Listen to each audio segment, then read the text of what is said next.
இப்போ தினமும் உடற்பயிற்சி செய்வது எந்த அளவுக்கு முக்கியமோ, அது மாதிரி தினமும் குளிக்கிறது எந்த அளவுக்கு முக்கியமோ, குளிக்கிறது, பல் துலக்கிறது இதெல்லாம் எந்த அளவுக்கு முக்கியமோ, அந்த அந்த அளவுக்கு மனித வாழ்க்கை முறையில் நீ டெய்லி தனியாக வந்து ஒரு அரை மணி நேரம் வந்து இப்போ எங்கேயாவது நடந்து போயிட்டு வா. இது ரொம்ப முக்கியம். தனியாக எங்கேயாவது நடந்து போயிட்டு வா. நடந்து போயிட்டு வரணும். உட்காந்துருக்கிறது கூட கிடையாது. தனியாக உட்காந்துருக்கிறது கூட தனியாக நடந்து போயிட்டு வரணும். யார் கூடயும் பேசாமல் யார் கூடயும் சேர்ந்து நடக்கக்கூடாது. யார் கூடயும் போகக்கூடாது. தனியாக போகணும். தனியாக நிதானமாக போகணும். இப்போ நீங்கள் யாராவது எதுக்குன்னா தனிமை தான் உண்மை. தனிமையிலேருந்து தான் நீ தனியாகவே போன பழக்கமே உனக்கு இல்லை. எப்போ பார்த்தாலும் ஃப்ரெண்ட்ஸோடவே இருக்கிற. எப்போ நீ வாக்கிங் போனா கூட 2 பேர் வேணும் உனக்கு அப்படின்னா நீ உறவு முறைக்கு அடிமையாகி போய் கிடக்கிறன்னு அர்த்தம். உறவு முறைக்கு நீ அடிமை. தனிமையை இருந்து நீ வந்து தனிமையை பார்த்து பயப்படுற அல்லது தனிமையை பார்த்து குறைச்சி மதிப்பிடுற. அதில் என்ன இருக்குது? அதில் ஒன்றுமே இல்லைன்னு நினைக்கிறேன். இப்போது பூஜ்ஜியம் அப்படிங்கிறது என்னது? பூஜ்ஜியத்துலேருந்து தான் எண்கள் ஆரம்பிக்குது. அது மாதிரி மனித வாழ்க்கை முறையில் நமக்கு வந்து ஏகப்பட்ட உறவு முறை இருக்குது. உறவு முறைகள்லாம் என்னது? அண்ணன், தம்பி, அக்கா, அம்மா, அப்பா இதெல்லாம் வந்து 1 2 3 4 5 6 7 8 மாதிரி. ஆனால் தனிமை என்பது பூஜ்ஜியம் மாதிரி. தனிமை என்பது பூஜ்ஜியம் மாதிரி. அதனால் பூஜ்ஜியம் இல்லாமல் எண்கள் இல்லை. அதே போல் தனிமை இல்லாமல் மனித உறவுகள் தனிமையிலேருந்து தான் உறவு முறையை ஆரம்பிக்குது. எங்கேருந்து ஆரம்பிக்குது இந்த உறவு முறையெல்லாம்? தனிமையிலேருந்து ஆரம்பிக்குது. இதோட ஆரம்பம் இது தனிமை தான் உண்மை அப்படின்னு நினைக்கணும். மனித உறவு நம்ம இன்றைக்கி அப்பா அம்மா நீ ஃப்ரெண்ட்ஸோடு நடந்து போகிறது, சேர்ந்து பேசிக்கிட்டே போகிறது, இதெல்லாம் இடையில வந்ததுன்னா மனித வாழ்க்கை மனம் எனும் நோய் ஏற்பட்டதுனால நமக்கு இப்படி வந்து உறவு முறையெல்லாம் வந்து இடையில வந்துச்சு. உறவு முறை ஏற்பட்ட ஒரு மனித வாழ்க்கை என்பது வந்தது. அதுக்கு முன்னாடியெல்லாம் வந்து பிற உயிரினங்கள் பாருங்கள் எல்லாம் தனித்தனியாக தான் நடந்து போயிட்டுருக்குது. கூட்டமாக போகும், ஆனால் தனியாக இருக்கும், தனியாக மேயும், சில டைமில் தனியாக படுத்து கிடக்கும். இப்படி தனிமை தான் வந்து பெரும்பாலான உயிரினங்களுக்கு ரொம்ப பழக்கமான ஒரு விஷயமா இருக்குது. அப்போ உறவுமுறை என்பது இப்போ கொஞ்சம் செயற்கையானது தான். மனித வாழ்க்கை முறையே செயற்கையானது தான். அதில் உறவு முறையும் செயற்கையானது தான். அப்படி இருக்கும்போது நீ தனிமையை பார்த்து குறைச்சி இடப்பட்டுறக்கூடாது. நீ உறவு முறைக்கு அடிமையாகி எப்போ பார்த்தாலும் எனக்கு ஃப்ரெண்ட்ஸோடு தான், நான் எங்கே போனாலும் ஃப்ரெண்ட்ஸோடு போவேன், தனியாகவே போக மாட்டேன், தனியாகவே இருக்க மாட்டேன், அது போர் அடிக்கும் அப்படின்னு தனிமை பற்றி தப்பாக நினச்சி வச்சுட்டு அது ரொம்ப முக்கியம். ரொம்ப தெளிவாக உன் மனசு ரொம்ப தெளிவாக செயல்படணும் அப்படின்னா உண்மைகளை தெரிஞ்சுக்கணும். எளிமையான விஷயத்த வந்து நீ ஏற்றுக்கணும். எளிமையை குறைச்சிடப்பட்டுறக்கூடாது. உண்மை தான் எளிமை என்பது உண்மையாக தான் இருக்கும். உண்மை என்பது எளிமையாக தான் இருக்கும்.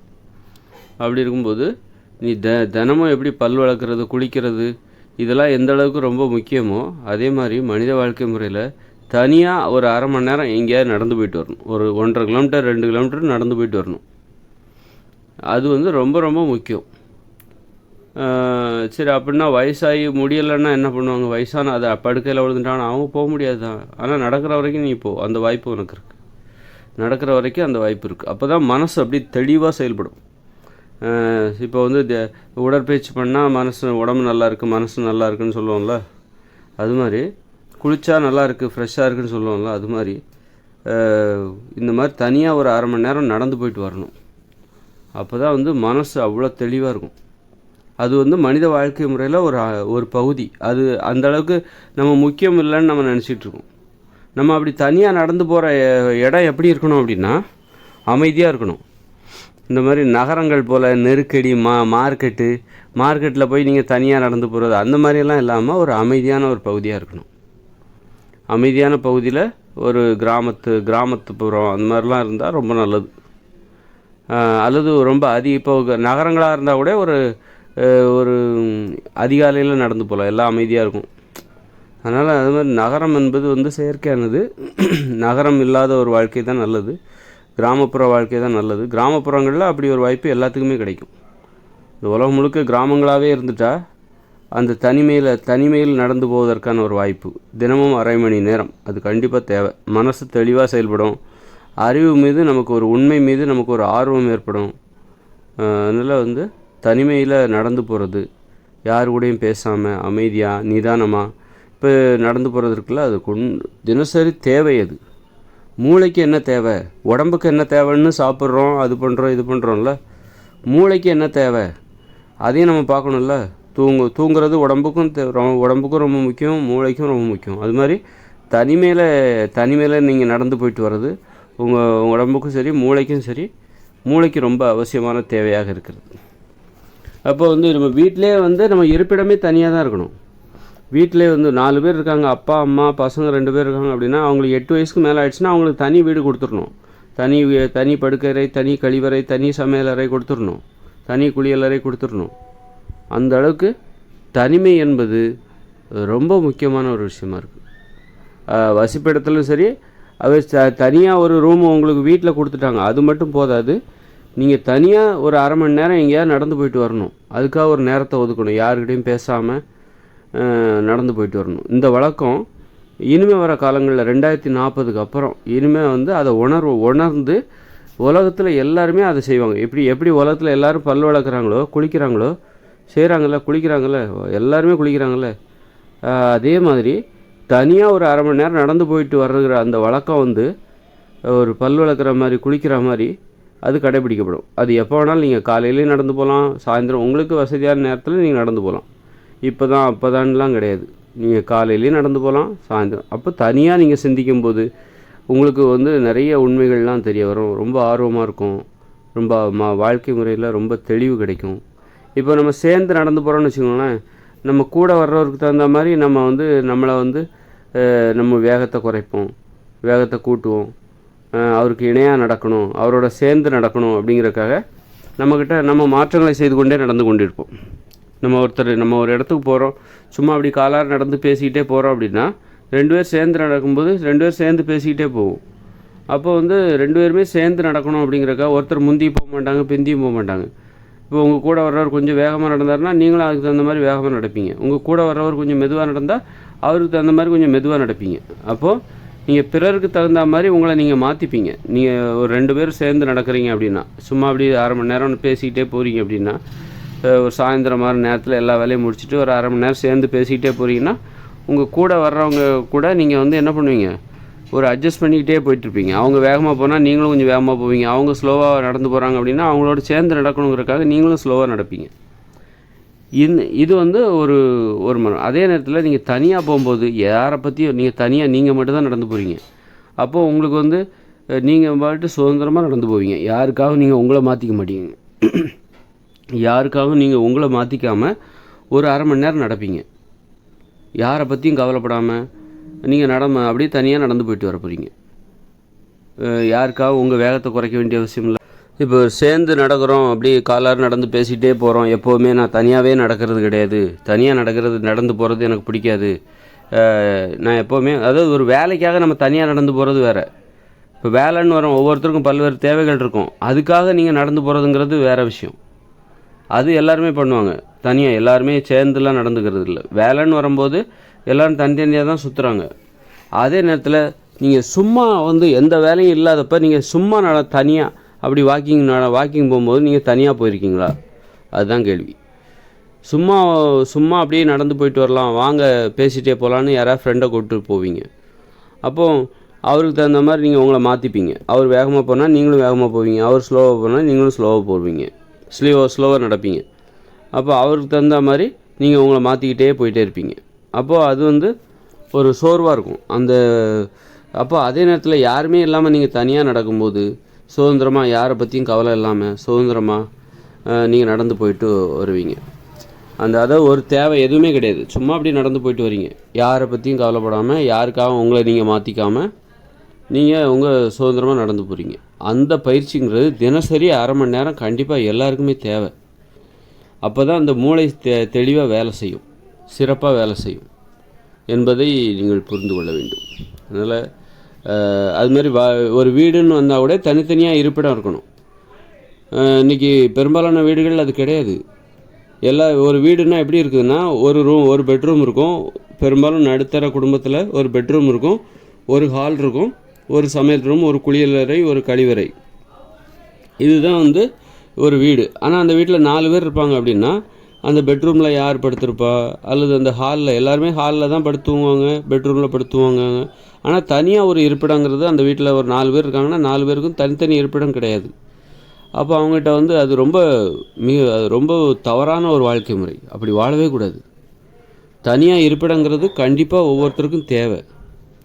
அதனால் வந்து தனித்தனி இருப்பிடம் என்பது ஒவ்வொருவருக்கும் தேவை. தனி குளியலறை, தனி சமையலறை, தனி பெட்ரூம், அதாவது 4 பேர் இருக்காங்கன்னா தனித்தனி வீடாக இருக்கணும். 4 பேர் இருக்காங்கன்னா ஒரு வீட்டில் 8 வயசுக்கு மேலே 4 பேர் இருக்காங்கன்னா 4 பேருக்கும் தனி கழிவறை, தனி குளியலறை, தனி பெட்ரூம், தனித்தனி வீடாகவே கொடுத்துடணும். ஆனால் ஒரு குடும்பம் ஒரு வளாகத்திற்குள்ளே இருக்கணும். ஒவ்வொரு வீடும் பக்கத்தில் இருக்கணும். ஆனால் தனித்தனியாக இருக்கணும். ஒருத்தர் வீட்டுக்குள்ளே இன்னொருத்தர் போகக்கூடாது. அப்போ கணவன் மனைவி அவங்க எப்படி உடல் உறவுலாம் வச்சுப்பாங்கன்னா அவங்களுக்கு தனியாக காதலறைன்னு ஒரு தனியாக இருக்கணும். ஒருத்தர் ரூமுக்குள்ளே யாருமே போகக்கூடாது, இன்னொருத்தர் ரூமுக்குள்ளே யாருமே. அந்த அளவுக்கு தனிமை. இப்படியெல்லாம் இருந்தால் தான் நம்ம நிறைய உண்மைகளை சரியாக புரிஞ்சிக்க முடியும். வாழ்க்கையில் தெளிவாக வாழ முடியும். நமக்கு மூட நம்பிக்கைகள் ஏற்படாது. நம்மெல்லாம் இன்றைக்கி தப்பாக வாழ்ந்துட்டுருக்கோம். அந்த வகையில் அந்த மாதிரி தனித்தனி அறை என்பது பணக்காரங்கக்கிட்ட இருக்குது. ஆனால் அவங்க வேலையை அவங்க செய்கிறதில்ல. அங்கே வந்து தனித்தனி சமையலறை இருக்கிறது கிடையாது. ஒரு பணக்கார வீட்டில் கூட தனித்தனி அறை இருக்கும் எல்லாத்துக்கும். ஆனால் தனித்தனி சமையலறை இருக்கா? தனித்தனி கழிவறை கூட இருக்குது. தனித்தனி குளியலறை இருக்கும். ஆனால் தனித்தனி சமையலறை இருக்காது. தனித்தனி படுக்கையறை இருக்கும். அப்போ இந்த உலகத்தில் உண்மையான ஒரு வாழ்க்கை, ஒரு வீடுங்கிறது உலகத்தில் இல்லை. இப்படித்தான் வீடு இருக்கணும்னு நான் சொல்கிறேன்ல, அப்படி தான் இருக்கணும். ஆனால் அப்படி இந்த உலகத்தில் எங்கேயுமே இல்லை. அப்படியே அப்போ இந்த உலகத்தில் இல்லாத ஒரு விஷயத்த தான் நான் உங்களுக்கு சொல்லிகிட்ருக்கேன். அந்த மாதிரி அதை அப்படி நினச்சிக்கிட்டு நீங்கள் கேளுங்க நான் சொல்கிறது. அது மாதிரி தனியாக நடந்து போகணும். தினமும் 1/2 மணி நேரம் அப்படியே தனியாக நடந்து போயிட்டு வரணும். அப்போ இந்த உலகத்துலேயே அது யாரோ, அதாவது ஒரு இருவர் பண்ணிகிட்ருப்பாங்க. ஆனால் அது எல்லாத்துக்கும் பொதுவானதுன்னு எத்தனை பேருக்கு தெரியும்? அது எல்லாத்துக்கும் பொதுவானது. அது மனித வாழ்க்கை முறையில் ஒரு விஷயமா இருக்குது. குளிக்கிற மாதிரி எல்லோரும் குளிக்கணும் அப்படிங்கிற மாதிரி எல்லாருமே அந்த மாதிரி தனியாக நீங்கள் நடந்து போயிட்டு வரணும். தினமும் ஒரு 1/2 மணி நேரம் யாரை பற்றியும் கவலைப்படாமல் சுதந்திரமாக நடக்கிறது. அதுதான் சுதந்திரமான நடைமை. ஏன்னா நீங்கள் இன்னொருத்தரோட சேர்ந்து நடக்கும்போது அவருக்கு தகுந்த மாதிரி நீங்கள் உங்களை மாற்றிக்கிட்டே போவீங்க. அவர் வேகமாக போனால் நீங்களும் வேகமாக போவீங்க, அவர் மெதுவாக போனால் நீங்களும் மெதுவாக போவீங்க. அப்படி அவருக்கு தகுந்த மாதிரி உங்களை நீங்கள் மாற்றிக்கிட்டே போவீங்க. அப்படி யாரை பற்றியும் கவலைப்படாமல் சுதந்திரமாக ஒரு 1/2 மணி நேரம் நிதானமாக நீங்கள் நடந்து போயிட்டு வருகிற அந்த ஒரு வழக்கம், அது வெறும் காலுக்கு உடற்பயிற்சி அப்படி கிடையாது, நடைப்பயிற்சி கிடையாது. அது நடக்கிறதுக்கான பயிற்சி, அல்லது அது ஒரு நடைப்பயிற்சி தான். சுதந்திரமாக நடப்பதற்கான ஒரு பயிற்சி.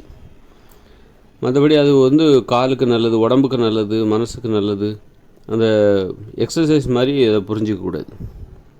அது மூளை சிறப்பாக செயல்படணும், உண்மைகளை தெரிஞ்சுக்கணும், தெளிவாக அது மனசு தெளிவாக இருக்கணும். அப்படின்னா இந்த வழக்கங்கிறது உலகத்தில் இருக்க ஒவ்வொருத்தருக்கும் தேவை. இந்த வழக்கம் என்பது எதிர்காலத்தில் இயற்கையோடு இணைந்த மனித வாழ்க்கை 2040 அப்புறம் வரப்போதில்லை. இயற்கையோடு அங்கே பாருங்கள், அப்போ அவங்க இதை கடைபிடிப்பாங்க. தனியாக 1/2 மணி நேரம் நடந்து போயிட்டு வருகிற அந்த வழக்கத்தை கடைபிடிப்பாங்க. எந்தவித நோக்கமும் இல்லாமல் தனியாக நடந்து போவாங்க. ஒரு வேலைக்காக நீங்கள் போகிறீங்க, தனியாக அங்கங்கன்னு அலையிறீங்கன்னா அதெல்லாம் விஷயம் கிடையாது. ஒரு வேலைக்காக கடைக்கு போகிறீங்க, அல்லது உங்கள் ஆஃபீஸ்க்காக தனியாக தான் நடந்து போவீங்க. யாரும் சேர்ந்துலாம் பெரும்பாலும் நடந்து போகிறதில்ல. அது வேறு விஷயம். நீங்கள் எந்தவித நோக்கமே இல்லாமல் சும்மா தனியாக நடந்து போகணும் 1/2 மணி நேரம். இந்த வழக்கம் என்பது இனிமே வர காலங்களில் கடைபிடிக்கப்படும். எதிர்வரும் காலங்களில் இயற்கையோடு இணைந்த மனித வாழ்க்கையில் கண்டிப்பாக கடைபிடிக்கப்படும்.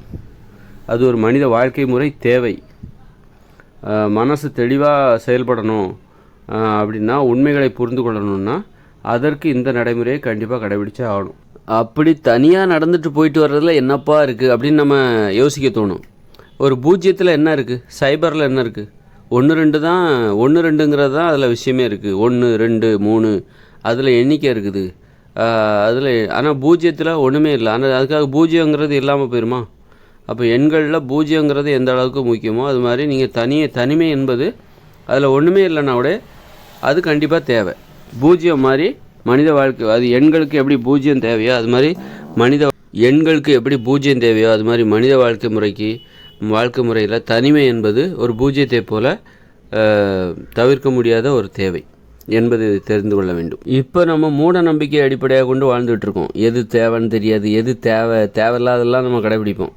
தேவையானது எதுன்னு நமக்கு தெரியாது. இப்போ நம்ம வாழ்ந்துட்டு இருக்க வாழ்க்கை மூட நம்பிக்கை அடிப்படையாக கொண்டது.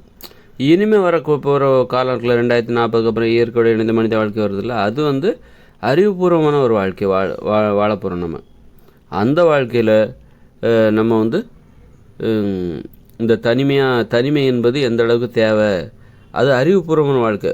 மூளையில் வந்து நம்ம உண்மையை தெரிஞ்சுக்கணும், அறிவுபூர்வமாக வாழணும், அறிவானவற்றை பேச வேண்டும், அப்படிங்கிறதுல போட்டி போடுவாங்க. அறிவு தான் செல்வம்.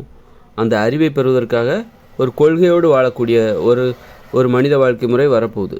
அப்போ வந்து இந்த உண்மைகள்லாம் அவங்க அதை கடைபிடிப்பார்கள்.